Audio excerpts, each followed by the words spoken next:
오늘 우리는 자식에 대한 자녀를 어떻게 키울 것인가 하는 것을 오늘 생각해 보려고 합니다. 우리가 가정의 달이면 이제 자녀가 부모를 어떻게 섬기고 공경할 건가, 또 뭐 자식들을 어떻게 기를 건가, 이것을 1년에 한 번씩 5월 달이면 설교하곤 했습니다마는 왜 갑자기 오늘 이런 말씀을 하는가, 처음 들으신 분들은 또 그런 생각도 하실 겁니다. 저희들은 지금 에베소서를 강의하고 있습니다.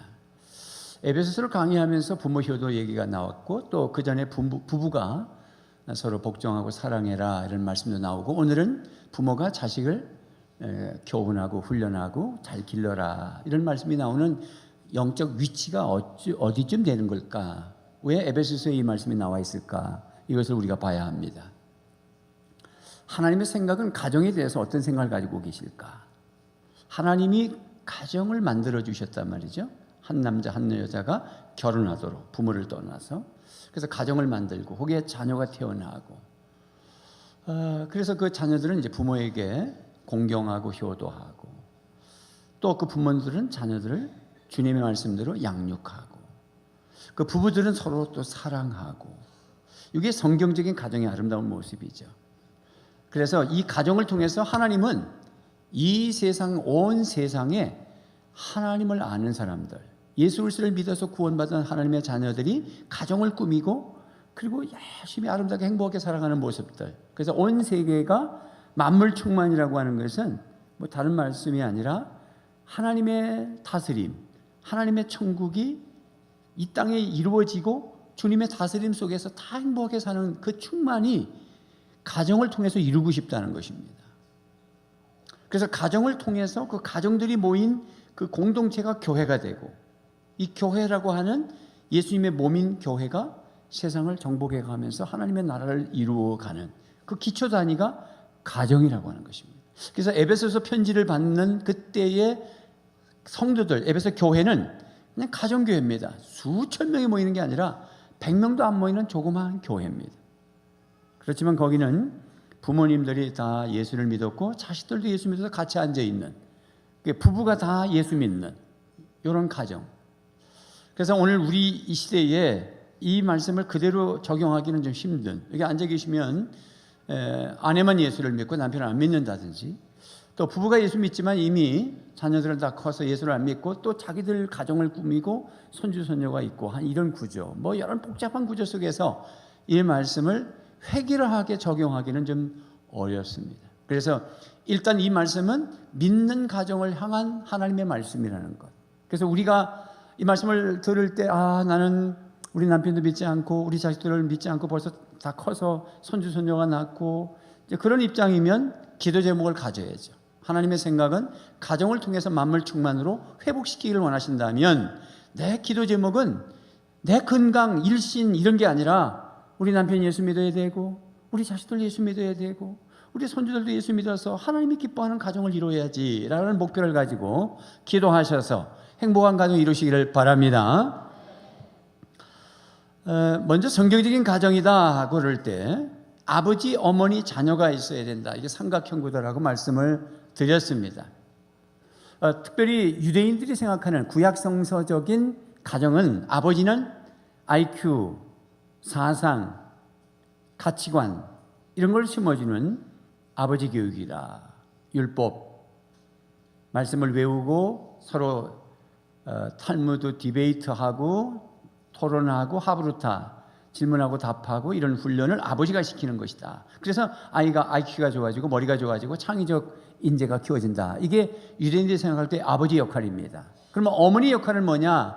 사랑하고 눈물을 흘리고 동정하고 그 품성, 모성애를 가지고 아이를 안아주고 하는, 그래서 그 품성이 아주 온유하고 온전한 아이로 키우는 것이 어머니 역할이다. 그러니까 아버지와 어머니가 이게 역할 분담이 되고, 또 균형이 있어서 우리 아이가 창의적인 인재로, 또 창의적인 인재지만 정말 사람을 살려내는 품성 좋은 아이로, 이게 어머니 역할로 이루어지는 가정. 그 자녀는 부모들이 생각할 때는 어떤 자녀로 생각하느냐? 우리 생각하는 자녀가 잘 자라서 좋은 대학 나오고 직장도 가지고 결혼해서 자식 낳고 행복하게 잘 살았으면 부모로서 다 했다. 이게 이제 한국 부모들의 생각이죠. 그러나 성경적인 자녀관은 이 자녀들이 부모로부터 신앙을 전수받아서 그래서 신앙을 전수받은 그들이 세상에 나가서 하나님의 나라 충만케 하고 선한 영향을 주고, 그 자식들도 이 다음에 결혼해서 또 자식을 키우면 계속해서 신앙이 전수되고 말씀이 전수되고 하나님의 나라가 구속사가 계속 이어져 가기를 원하는 것, 이게 자녀예요. 그래서 출애굽기 20장 6절 말씀에 보면 같이 읽어보겠습니다. 시작. 나를 사랑하고 내 계명을 지키는 자에게는 천대까지 은혜를 베푸느니라. 10계명에서 나온 말씀이잖아요. 1계명, 2계명을 말씀하시고 이어서 하신 말씀이었어요. 우상 만들지 마라, 첫째 계명이. 그리고 두 번째는 하나님을 예배해라. 그리고 하신 말씀이었어요. 부모 효도하는 것이 약속 있는 첫 계명이라고, 약속이 있었다, 복을 말했다라는 첫 계명이라고 했는데 실제 뒤져보면 앞에 하나님에 대한 말씀하시고 약속이 있어요. 천대까지 은혜를 베푸느니라. 요거는 모든 계명이, 하나님의 말씀의 계명이 너희들에게 잘 지켜지기만 한다면 너희들은 천대의 은혜를 받을 거다 하는 모든 약속이기 때문에 부모에게만 해당되는 약속은 첫째 중요한 계명이 너희들이 땅에서 잘 되고 장수한다는 것이 부모에게만 해당되는, 부모 효도에만 해당되기 때문에 첫 계명이라고 쓴 것입니다. 어쨌든 간에 중요한 것은 우리 하나님의 생각은 우리 가정이 천대에 흘러가도록, 신앙이 흘러가고 믿음이 흘러가고 그런 hope, 내 자녀에 대한 희망이 이 다음에 잘 살고 그런 것이 아니라 신앙의 전수다라는 것입니다. 그러므로 말미암아 결과적으로 잘 살아서 하나님의 나라를 이 땅에 세우는 일을 우리 자녀들이 했으면 좋겠다라는 것이 하나님의 생각입니다. 그래서 하나님은 우리 부모들이 자녀를 말씀으로 잘 키우라고 하는 것입니다.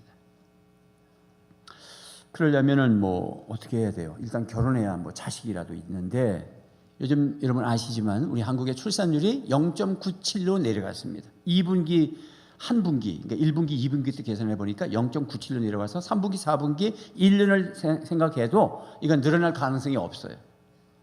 그렇죠? 뭐 이제 12월 때까지 한 3개월 나왔는데 3, 4분기 때문에 갑자기 애들 확 나는 건 아니잖아요. 그러니까 0.97로 내려왔어요. 이거는 지금 굉장히 위기다. 왜? 전 세계 어느 나라도 0.97로 내려간 나라가 없습니다. 일본도 저출산이라고 그러지만 1몇 세지 0.9로 내려간 건 유일하게 한국이에요. 한국은 어떻게 세계 최고가 너무 많아요. 그런 건 아니었으면 좋겠어. 자살률도 그렇지, 술 먹는 것도 그렇지, 뭐 이혼율도 그렇지, 뭐 이게 참 큰일이에요. 우리나라가 왜 이렇게 흔들리는지 모르겠어요. 너무 마음이 아파요. 아니, 진짜 가슴이 진짜 아파요.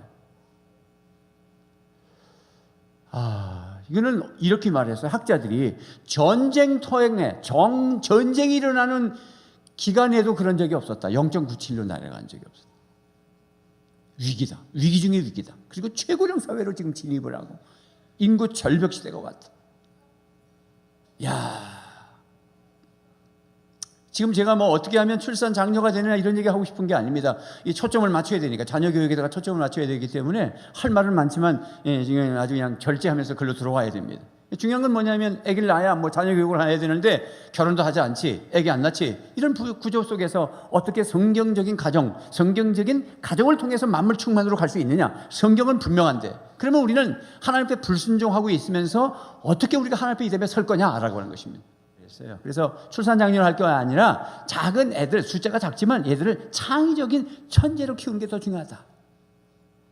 스티브 잡스 같은 그런 인물들을 하나씩 키우는 게 좋지, 뭐 많이 나면 뭐하냐, 뭐 이런 얘기를 했습니다. 이 사람도 무식한 소리죠, 사실은.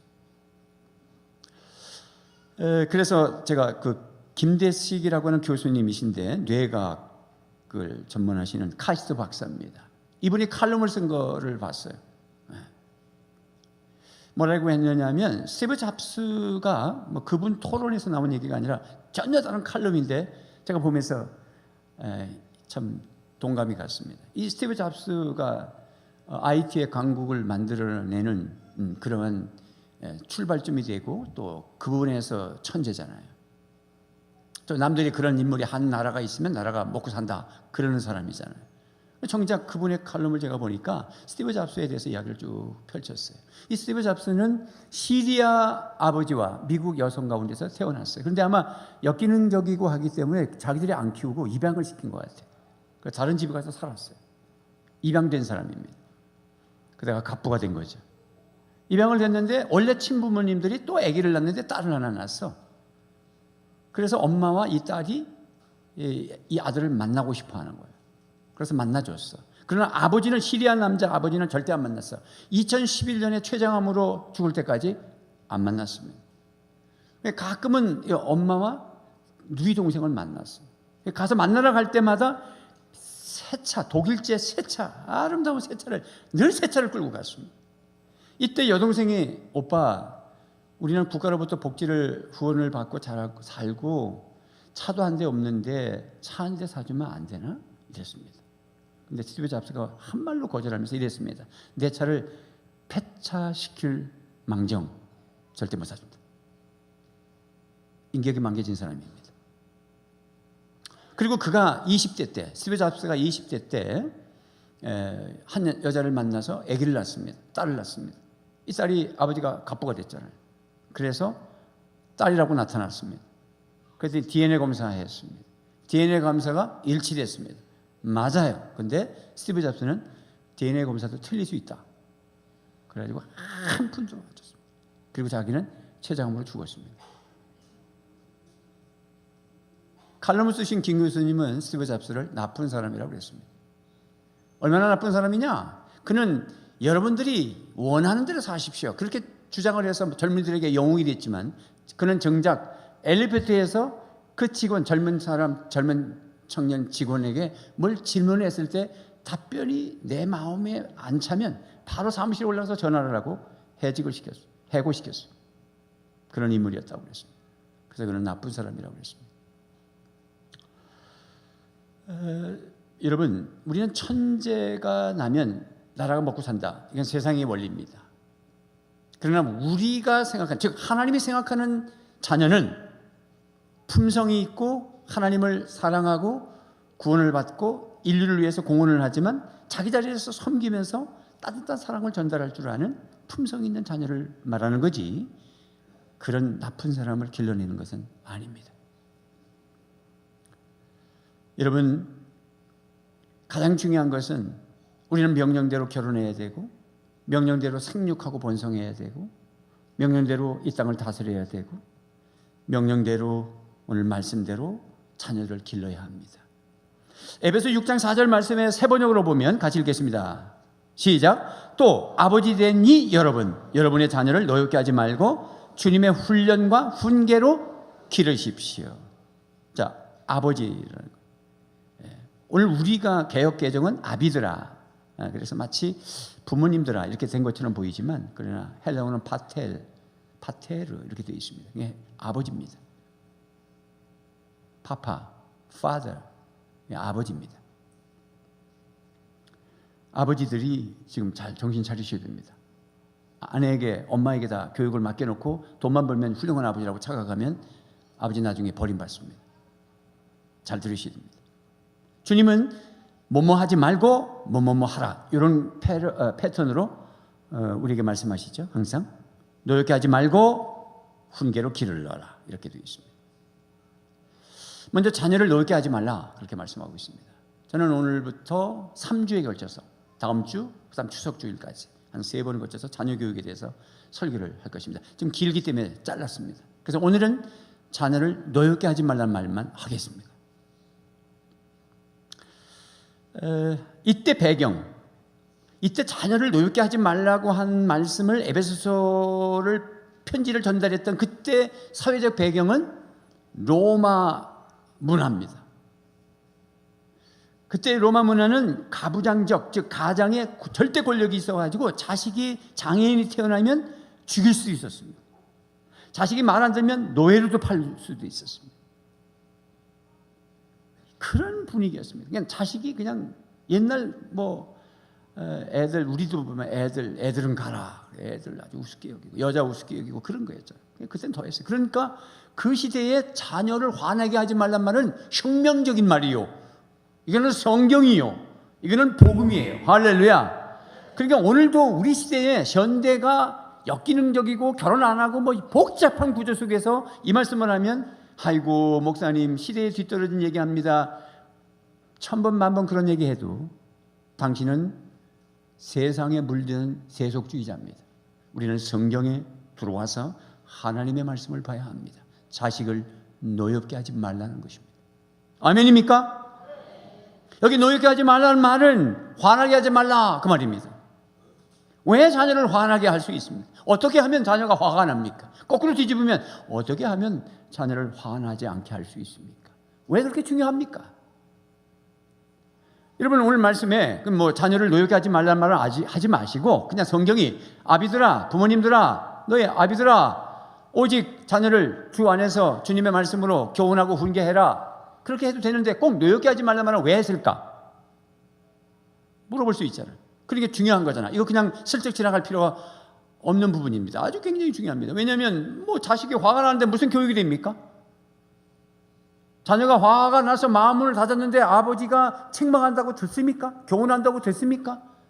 그래서 중요한 것은 그 자녀를 인격적으로 대우하고 그 마음을 열어야 된다는 것입니다. 지금 우리 자녀들이 여기 다 우리 딸만 빼놓고 다 앉아 있습니다. 제가 언젠가 몇 년 전에 애들 청소년 때입니다. 우리 부부 행복학교 이런 거 할 때 숙제가 가서 자녀들에게 부모가 몇 점이 되느냐고 물으라고 해서 숙제를 내줬고 나도 가서 물었습니다. 우리 자녀들 앉혀놓고 중고등학교 우리 막내가 초등학교쯤 돼서 아빠가 몇 점이야? 라고 물었습니다.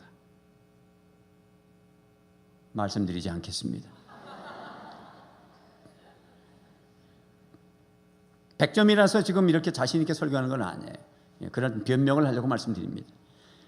그렇게 했으면 좋겠지만 못했다는 것이고 지금 이제 이미 우리 자식들 다 결혼했기 때문에 너희들은 자식을 키울 때 이렇게 키웠으면 좋겠다는 바람으로 말씀을 증거하는 것입니다. 어쩐지 화가 나느냐 하면 첫째, 칭찬보다는 잘못만 지적받을 때 화납니다. 교육이 안 된다는 것입니다. 너무 칭찬만 또 해도 안 돼요, 사실은. 그러나 중요한 것은 칭찬만 해서 부작용 나는 거가 훨씬 더 낫습니다. 나무래기만 하는 것은 더 문제가 더 심각하기 때문에. 그러나 칭찬보다는 잘못만 지적받을 때 애들이 화딱지가 납니다. 늘 공부 못한다 맨날 못한다 그러고 점수 받아오면 막 종아리 때리고 막 폭언을 하고 그렇게 큰 아이들이 어떻게 자신감을 가지고 세상을 살 수 있을 것 같습니까? 그러니까 이 아버지가 칭찬에 인색한 아버지예요. 율법주의 아버지예요.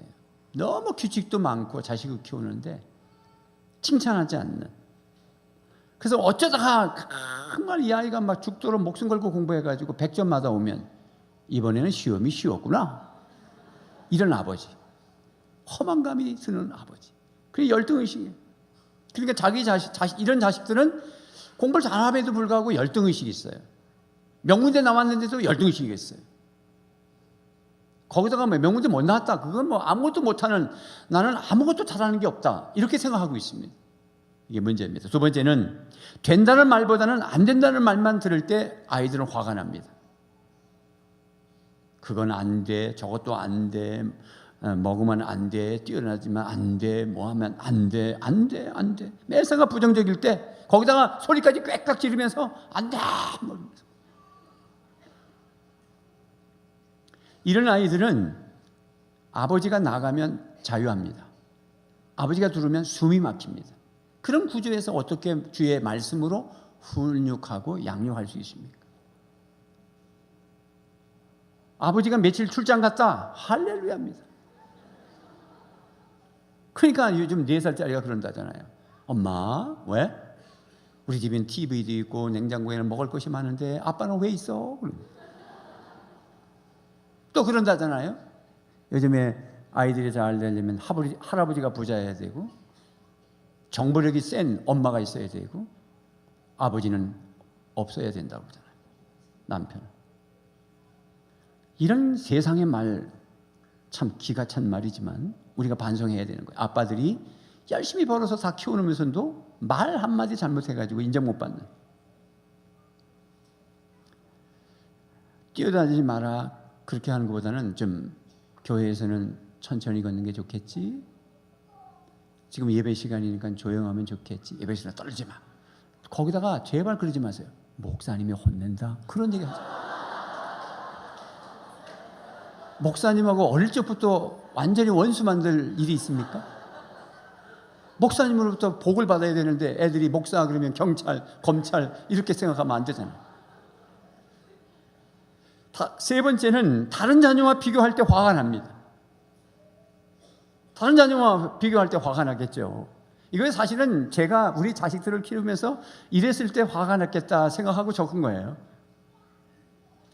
다른 자식하고 비교했을 때, 또 같은 자녀 안에서도 형제지간에 누이 봐라, 형님 봐라, 동생 봐라 이러면서 한 것도 상당히 화가 나는 것입니다.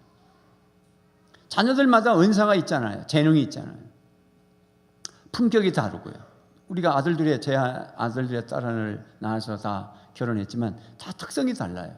성품이 다르고 다 재능이 다르고 그 다른 점을 인정해주고 해야 되는데 꼭 다른 애하고 비교하고 공부 못하는 걸 뭐 비교해서 어쩌겠습니까? 자꾸 저 105동에 몇 층에 너 알지? 아빠 친구 그 둘째 아이 너 자꾸 그러면 얘가 뭐라냐면 아빠도 그 아빠하고 비교해 볼 때 좀 문제가 많은데 우리 아빠는요? 그러니까 아빠끼리 비교합니다. 아빠는 나한테 뭐 해줬냐고. 그 백이동의 아빠는 그래도 애들하고 말이지 뭐 여행도 유럽 여행도 가던데 부자라서 이 자식이 또 비교하지 마세요. 그런 소리 안 들으려면. 네 번째는 일관성이 없을 때, 일관성이 없이 대할 때 애들이 화가 납니다. 기준이 없어. 기분 좋을 때는 뭐 그냥 다 괜찮은데 기분 나쁘면 모든 게 다 안 되는 거야. 화가 나고 막 주먹이 날라오고. 그렇게 하면 애들이 화가 납니다.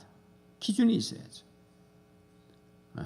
기분에 따라가 아니라 아주 자기 성품, 품성을, 분노를 자제해서 아이를 기준에 따라서 양육해야 되는데 그냥 뭐 기분 따라서 그때 기분에 따라서 한 잔 먹으면 그냥 용돈 막 주다가 술 깨면 다시 뺏고 내가 그때 정신을 잃어서 그렇다고 왔다 갔다 하는 아버지가 어떻게 신뢰가 되겠어?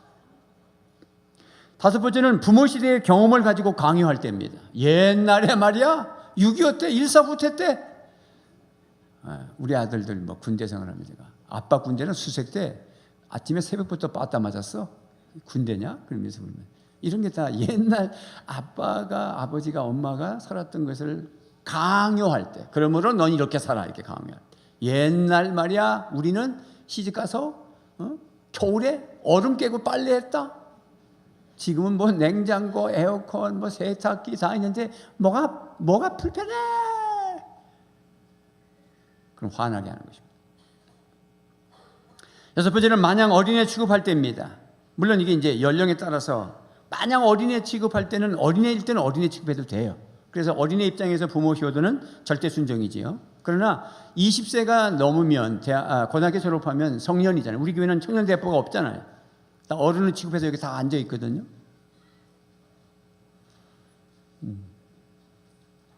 그러니까 어른 취급을 해줘야 되는데 늘 어린애 취급을 하는 거예요. 늘 어린. 물론 이제 부모가 이게 높아지면서 80 먹은 할아버지가 뭐 60 먹은 아들한테 차 조심해라 그러면서 한다잖아요. 이게 어린애 취급하는 거죠. 그래서 매사가 다 어린애 취급하고 그 친구를 만나지 말라, 어디 가지 말라, 물가에 가지 말라, 청년 아들한테 수련회 가지 마라, 물에 간다면 안 된다, 위험한다, 동쪽으로 가면 안 된다더라. 비행기 타지 마라, 단기 선교하지 마라, 위험하다. 뭐 애를 갖다가 그렇게 키우면 안 돼. 유대인 엄마들은 그렇게 키우지 않죠. 유대인 엄마들은 심지어 뭐 그냥 이렇게 초등학교 정도에 되는 애들 자전거 타고 오고 엄마 아빠가 걸으면서 산책하는 지가 자전거 타고 맥뱅맥뱅 놀고 이러다가 자빠져 버렸어. 그래가지고 이 뻘물 같은데 확 자빠졌어. 이게 싹 그렇게 자빠진 거예요. 우리 같으면 어떻게 할까? 초등학교쯤 되는 아들이 자전거 타고 뺑뺑 돌고 엄마 아빠가 이렇게 산책하는데 이 물 있는데 확 자빠졌어. 그럼 엄마 같으면 내 새끼 아유 이거 어떡하지 마 아유 아프지 않냐 뭐 이러면서 막 뭐 그럴 건데요. 유대인 엄마 아빠는 딱 쳐다보고 그냥 걸어가.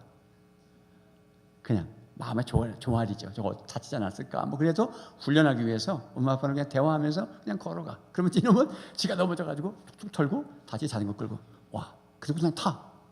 엄마 난 넘어졌는데 일어났다 이런 말도 안 해. 그냥 타. 그러니까 어른 취급을 해요. 그러니까 13세 성년식을 하잖아. 초등학교 6학년 때. 유대인들은요. 그래서 우리가 너무 다 해주면 안 되는 거예요. 그러니까 때로는 언제 화가 나냐면 너무 어린애 취급하는 거예요. 맨날 내가 어린애인 줄 압니까? 그러면 어떤 때 우리 자녀들이 마음을 열까? 어떤 때 그러면 마음을 열고 교육을 받을 만한 자세가 되어 있을까? 어떤 때 신바람이 날까? 어떤 때 기가 살까라는 것입니다. 너무 요즘엔 기를 살린다고 해서 버릇 나쁘기도 하지만 일단 말씀의 분위기 들어가려면 이제 다음 주에 말씀을 드리겠지만 오늘 어떨 때 마음을 열까? 첫째는 사랑을 받을 때입니다. 사랑을 받을 때. 사랑을 받는다는 느낌이 들 때. 우리 엄마 아빠가 나를 사랑해. 그러나 여기에 편애는 안 됩니다. 사랑을 하는데 편애하면 안 됩니다. 형제들 간에 이 자식을 편애하면 안 됩니다. 그러면 부작용이 있습니다. 마치 구약의 요셉이 아버지 야곱이 12아들을 낳았는데 11번째 아들이었거든요. 그 11번째, 12번째 베냐민 둘은 라헬이라는 아내를 통해서 태어났기 때문에 노년에 태어났으니까 더 기뻐하고 이쁘고 그래서 채색 옷을 입혔다고 그랬어요. 옷 가지고 편애를 했어요. 그래서 형님들이 어떻게 됐죠? 분노하고 화가 나서 그 요셉을 이집트로 팔아버렸잖아요. 인신만 매매당했잖아요. 그래서 나중에 이집트 가서 총리가 되고 부모님을 모셔서 효도하기는 했고 그래서 요셉이 죽고 나서 이스라엘 백성들이 이집트에서 200만이 돼서 다시 출애굽해서 가나안으로 가는 구속사의 여정을 우리에게 보여주는 동기부여는 됐지만 그러나 역기능적인 가정의 모습은 너무 아버지가 편애했습니다. 여러분 자녀들 한 두세 키우는 부모님들은 자녀들 옷 가지고 편애하지 마십시오. 이렇게 추석이 오면 절대 동생을 형 거 입히지 마십시오. 그래서 일단 우리가 사랑하는데 돈 안 드는 방법은 얼굴 가지고 사랑하십시오. 부모님들이 자녀들에게 얼굴로 따뜻한 얼굴로 사랑. 그래서 자녀들이 엄마 아빠 얼굴 보면 우리를 사랑하고 있다는 걸 느끼도록 얼굴로 사랑하십시오. 눈길로 사랑하십시오. 보통 부부싸움하고 또 뭐 부부싸움이 아니라 또 사는 게 힘들면 얼굴이 너무 어두운 거야. 집에 엄마 아빠 그리고 애들이 책가방 가지고 딱 들어왔는데 엄마 아빠가 너무 힘든 얼굴 표정하면 자녀도 힘듭니다.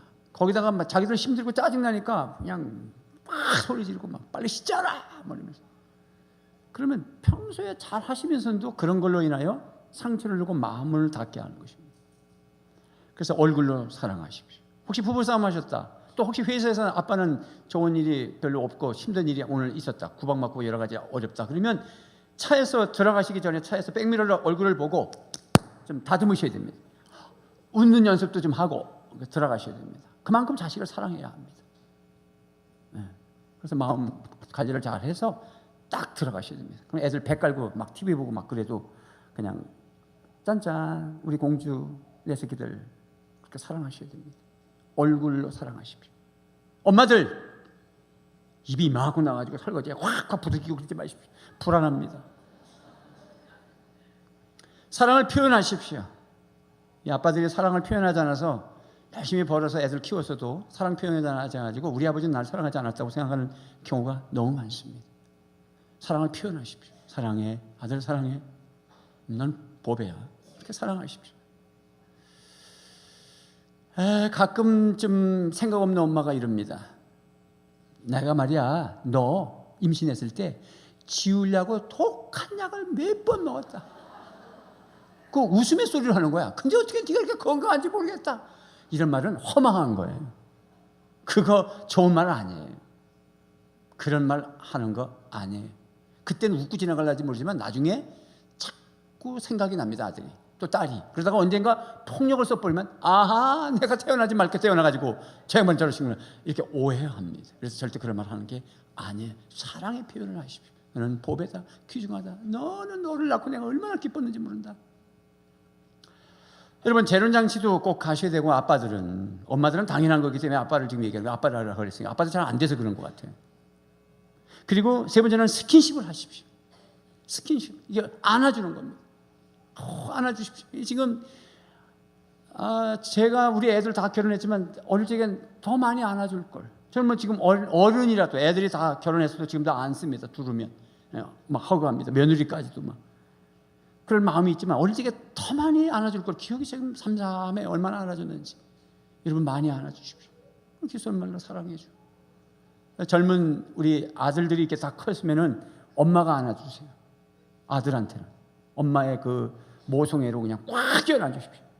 아들, 그 청년 아들을 귀 속에다 대고 아들 사랑해 이런 소리를 자주 해야 어떤 자매가 오빠 사랑해 근데 그거 안 넘어갑니다. 미리 예방주사를 맞아가지고. 또 우리 딸내미, 요 공주 같은 요 딸내미 하나하나 둘 키우는 요 딸내미 아빠들이 안아주십시오. 뭐 제가 이렇게 뭐 이게 이 말씀 준비하면서 책들을 읽어보니까 청소년기는 안아주지 크면은 딸들이 싫어한다 뭐 어쩌고저쩌고 그러지만 제가 볼 때 그렇지 않아요. 싫어해도 아빠의 스킨십을 기다립니다. 그리고 성교육이 필요합니다.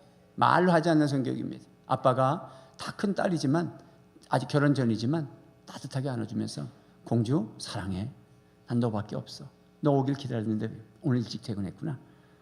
여러분 이렇게 많이 해줘야 어떤 놈이 사랑해 그런다고 안 넘어갑니다. 정신 차립니다. 우리 그 젊은이들도 있어서 제가 영화 그 글래디에이터라고 하는 그 싸움꾼 투기사 그런 글래디에이터라고 하는 영화가 있었죠. 거기에 그 아울레스 황제가 왕위를 아들에게 줘야 돼. 로마 시대니까 아들한테 줘야 되는데 아들이 탐탁지 않아 가지고 장군한테 주죠. 그 싸움꾼 전투사 그 아시죠? 그 주인공 이름은 제가 잘 모르겠지만 그 사람이 막시무스라고 하는 장군인데 그걸 물려주려고 합니다. 이걸 안 아들이 아버지가 그때 나이가 들어서 침상에 누워 있습니다. 아들이 뛰어들어갑니다. 자기한테 왕위를 안 주니까 지금 유언을 남긴 건데 뛰어들어가서 하는 말입니다. 아버지는 저를 따뜻한 애정으로 포옹해 주신 적이 없었습니다. 아버지가 저를 한 번이라도 애정을 갖고 포옹만 해 주셨더라면 저는 평생 그것을 기쁨으로 알고 살았을 것입니다. 아버지는 저의 무엇이 그렇게도 싫습니까? 아버지, 제가 평생 가장 원하던 것은 아버지의 기대에 부응하는 것이었습니다. 아버지가 저를 미워하신 대가로 저는 세상을 피로 짓밟았겠습니다. 그리고는 아버지를 베개로다가 얼굴을 가려서 꽉 눌러서 죽인다고. 여러분, 아버지가 잘못한 거예요. 왕위가 아들한테 갔어야 좋은 것이었어요. 그랬으면 평소에 잘 안아줬어야지. 잘 한다고 격려했어야지. 너무 완벽한 아버지로 아들을 늘 체근만 하고 안아주지 않고 사랑 표현 안 하지 않으니까 그도 장군이지만 늘 열등의식을 가졌습니다. 두 번째, 긍정적인 말을 들을 때 애들은 마음을 엽니다. 그래서 이제 교육이 시작됩니다. 우리 아들 잘해. 너는 괜찮아. 잘하고 있잖아. 엄마가 기도하고 있어. 아빠가 기도하고 있다. 걱정하지 마라. 라고 할 때 그 다음에 이야기를 하면 들어가겠죠, 말이. 그 잭 웰치라고 하는 분이 끝없는 도전과 용기라는 책이 있어요. 이분은 그 미국의 GE, 제너럴 일렉트릭 컴퍼니라고 하는 회장이에요. 아주 세계적인 경영인입니다. 그분이 그 서론에 뭘 적어놨냐면 자기가 어릴 적에 말더듬이었어. 이런 세계적인 경영인이라도 말더듬이었어. 아주 굉장히 많이 말더듬을 해서 애들이 그냥 너무 놀리고 왕따 당하고. 그럼 맨날 집에서 울고 오면 엄마가 다 끌어안으면서 뭐라 그러냐면 우리 아들 걱정하지 마라. 우리 아들은 말이야 머리가 너무 좋아서 머리 회전이 너무 빨라서 이걸 말로 하려니까 더듬는 거지. 넌 절대 바보가 아니야. 이렇게 얘기했어. 머리가 너무 좋아서 회전이 빨라서 이걸 입으로 표현하려다 보니까 말이 급하게 나오니까 떠듬는 거라는 거야. 그러면서 그를 격려했어. 그래서 그가 그 서론에 뭐라 그랬냐면 나는 내가 누군지 안다. 나는 말더듬이고 바보라는 거 안다. 그러나 우리 어머니가 늘 안으면서 너는 머리 회전이 빨라서. 그러니까 전자계통의 제너럴 일렉트릭 컴퍼니의 세계적인 경영인이 됐지. 그래서 그가 그렇게 우리 어머니가 나를 이렇게 만들었다. 그렇게 얘기했습니다. 여러분, 우리 아들들을 딸들을 긍정적인 말을 통해서 키우십시오. 키우십시오. 칭찬하고. 아이들 특히 이제 어릴 적에 보니까 우리 손주들도 마찬가지고 그런데 애들 보면은 밥을 잘 안 먹어. 6살 뭐 요쯤 되면 엄마 아빠 기도하고 밥 먹으려고 그러면 막 돌아다니고 까불고 그러면 안 먹으니까 엄마가 이제 밥 더 걸고 쫓아다니면서 먹이죠. 먹어줘라. 아이고 뭐 그렇게 키우면 되겠습니까? 안 되죠. 그러면 안 돼요. 아이고 이 다음에 커서 지가 먹겠지. 아닙니다. 어릴 적 버릇이 여든 간다고 그랬습니다. 그러니까 버릇을 고쳐야 되잖아요. 이거 언제까지 쫓아다니겠어? 지가 앉아서 먹어야지. 숟갈 젓갈질을 해야 되고 그래야 이게 머리가 좋아진다. 세계적인 인물이 한국에서 나오는 이유는 이 손을 쓰는 거잖아요. 젓갈 문화. 근데 이게 포크 쓰는 것도 안 되고 젓갈 써야 되고 흘려도 유대인 같으면 주일날 안식일날 밥 먹을 때 10번 흘려도 아무 말도 안 하고 다 치워주고 국을 쏘아서 옷을, 걔네들은 나비 넥타이 메고 깨끗한 옷을 입고 안식일 밥을 먹습니다. 우리는 그냥 바다맛보로 반바지 갖고 먹는데 쏟아도 뭐라 하는데, 그렇게 해서 쏟아도 100번이고 목욕탕에서 씻어주고 옷 새로 갈아입히고 딱 앉힙니다. 그러니까 주일이 되면 애들이 너무 좋은 거예요. 왜냐면 인격적으로 대우를 받으니까. 근데 우리는 주일만 되면 더 뭐라 하니까 주일이 싫은 거예요. 거기다가 목사님한테 욕 맞는다 그런 소리 하면 큰일 나는 거예요. 그러니까 이 아이가 지금 밥 안 먹고 돌아다니면 밥주걱 가지고 다니는 게 아니고 그냥 내버려 두고 부모가 기도하고 그냥 먹어요. 다 치워도 안 먹으면 그냥 내버려 둬요. 그럼 배고프다 그러면 다시 저녁에 밥 먹자 그래야 돼. 굶게 해야 돼. 그러면 이놈의 배가 고프면 이제 오죠. 그럴 때 칭찬하는 거예요. 와서 앉아서 지가 밥숟가락을 들면 아이고 우리 아들 그냥 숟갈질도 잘해. 그 먹는 것도 늠름해. 넌 장군이 되겠어. 그러면서 밥 잡는 거에 대해서 밥 잘 먹는 거에 대해서 칭찬을 하면 요놈이 칭찬 때문에 밥을 먹기 시작해요. 그게 요즘 유튜브에 나와 있어요. 밥 잘 먹지 않는 아이 다루기. 그래 하더라고. 네 번째는 믿어줄 때입니다. 아까 그 마냥 어린애처럼 취급하면 마음을 닫지만 믿어줄 때 다녀오거라. 그러나 몸조심하거라. 기도할게.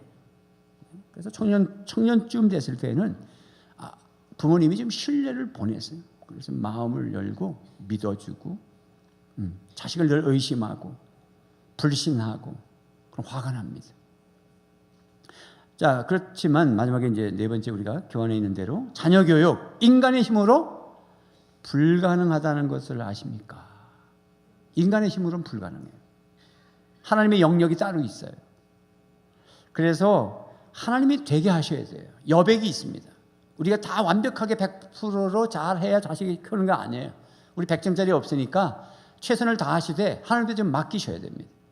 그래서 에베소 5장 18절 말씀에 술 취하지 말라 이는 방탕한 것이니 오직 성령으로 충만함을 받으라 라고는 문맥에서 지금 흘러가고 있습니다. 부모님들이 성령 충만하고 남편과 아내가 다 성령 충만하고 자식도 다 성령 충만한 가정의 구조 속에서 복이 흘러가는 것입니다. 특별히 이제 다음 주에도 또 보겠지만 간략하게 요약하고 결론을 맺겠습니다. 신명기 6장 4절에서 8절 9절까지 한번 여러분 읽어보겠습니다. 시작. 이스라엘아 들으라. 우리 하나님 여호와는 오직 유일한 여호와이시니 너는 마음을 다하고 뜻을 다하고 힘을 다하여 네 하나님 여호와를 사랑하라. 오늘 내가 네게 명하는 이 말씀을 너는 마음에 새기고 네 자녀에게 부지런히 가르치며 집에 앉았을 때에든지 길을 갈 때에든지 누워있을 때에든지 일어날 때에든지 이 말씀을 강론할 것이며 너는 또 그것을 내 손목에 매어 기호를 삼으며 내 미간에 붙여 표로 삼고 또 내 집 문설주와 바깥문에 기록할지니라. 아멘. 이 말씀의 구절을 보면 이스라엘아 들으라 그리고 너, 이건 아비들에게 한 말이잖아요. 아비가 뭘 해야 되냐, 먼저는 하나님을 사랑해야 된다는 거예요. 부모님들이 하나님을 사랑해야지 자식이 사랑이 흘러가는 거라는 거예요. 아무리 자식 사랑하라 그러지만 내가 사랑이 없는데 무슨 사랑이 흘러가겠어요. 아무리 부정적인 얘기하지 마라 칭찬하고 그래 자식을. 그런데 아비가 부정적인데 뭐 매사가 부정적이고 비판하고 정죄하고 그런 스타일인데 어떻게 자식한테 그게 가겠어요. 그러니까 우선 부모가 하나님을 절대적으로 사랑해야 되고 그 다음에 6절 말씀에 5절 6절 말씀에 보면 마음 관리하라잖아. 품성 관리. 너 부모가 네 마음에 하나님을 사랑하고 또 마음에 말씀을 새기고 품성을 관리해라. 그래야 인내하고 사랑 표현도 하고 칭찬도 하고 신뢰를 보내고 그렇게 하겠죠. 그리고 이 8절 9절은 또 부모에게 한 말이에요. 7절만 자녀에게 어떻게 가르치란 말이에요. 사실은. 그죠? 7절 신명기 6장 7절만 네 자녀에게 부르짖으며 가르치며 이렇게 나왔고 4절 5절 6절 그 다음에 8절 9절은 다 부모에게 한 말이에요. 부모에게 한 말이 90% 이상이에요. 그죠? 부모가 좋은 부모 밑에 좋은 자식이 나오는 거예요. 자식이 잘못됐으면 부모가 잘못된 거죠. 자식이 절대 잘못 없어요. 그러니까 거기 보면은 부모가 어떻게 하라고 그래요? 손목에 말씀을 메고 다니고 이마에 붙이고 집안의 문설주와 바깥문에 다 기록해서 붙이고 아버지가 뭐 집에 술판이고 뭐 아버지가 집사님인데도 가끔 맥주 마시고 아버지가 집사님이신데 어디 유럽에 여행 갔다 오고 사장님이신데 집에 와가지고 요 찬장에다가 양주 샘플 같은 거 모으고 그러고 앉아 있고 우리 교회는 절대 없어요. 제가 가본 적도 없고 본 적이 없습니다. 이거는 다른데 집회 갔을 때 굳이 또 그 장로님은 자기 집에서 대접하겠대. 그래서 집에서 대접하면 권사님 설거지해야 되고 저녁에 집회 은혜 받는 시장이 있으니까 밖에서 식사해도 돼요. 그랬더니 그냥 굳이 오래. 그래서 왜 그런가 그랬더니 자랑하려고 그래서 집 자랑을. 그래서 딱 들어가서 나는 앉으면 그냥 안 하거든. 기도하고 그다음에 쫙 훑어보거든. 그리고 나는 뭐 거침없이 얘기하는 사람이잖아요. 딱 일어나서 쫙 보니까 양주병이 쫙 있는 거예요. 그래서 장로님 불렀죠. 이건 왜 놓으세요? 그 여행 가서 기념으로. 장로님, 이거 없애야 은혜 받습니다. 이거 없애야 자식 잘 됩니다. 이거 없애야 복 받습니다. 목사님 제가 당장 없애겠습니다. 그렇게 생각이 없는 사람들도 있어요. 가정에 뭐라 그랬어요? 가정에 문설주와 바깥문에 기록할 정도로 가정은 성전이에요. 아멘입니까? 이런 자세가 돼 있는 아버지라야, 어머니라야, 그 다음에 자식한테 다음 주에 이제 생각해 보겠지만 주님의 말씀으로 훈련하고 훈계, 책망하고 징계하는 것까지 나와요. 그러면 자식들이 달게 받습니다. 왜? 우리 아빠 엄마가 정말 나를 사랑해서 때린다는 걸 알고 정말 사랑해서 충고한다는 걸 알기 때문에. 자, 그 얘기는 그때 하기로 하고, 그래서 우리가 가정교육은 하나님이 하시는 목이 있는데, 그렇다면 우리가 하나님과 관계 속에서 부모가 하나님을 사랑하고 내가 말씀으로 상공부도 하고 품성 다스리고 큐티도 하고 기도하고 그리고 나서 자녀를 화나게 하지 말고 인격적으로 대화하고 사랑하고 칭찬하고 격려하고 믿어주고, 그래서 여러분의 그 축복이 은혜가 천대로 흘러가시기를 주님의 이름으로 축원합니다. 기도하겠습니다.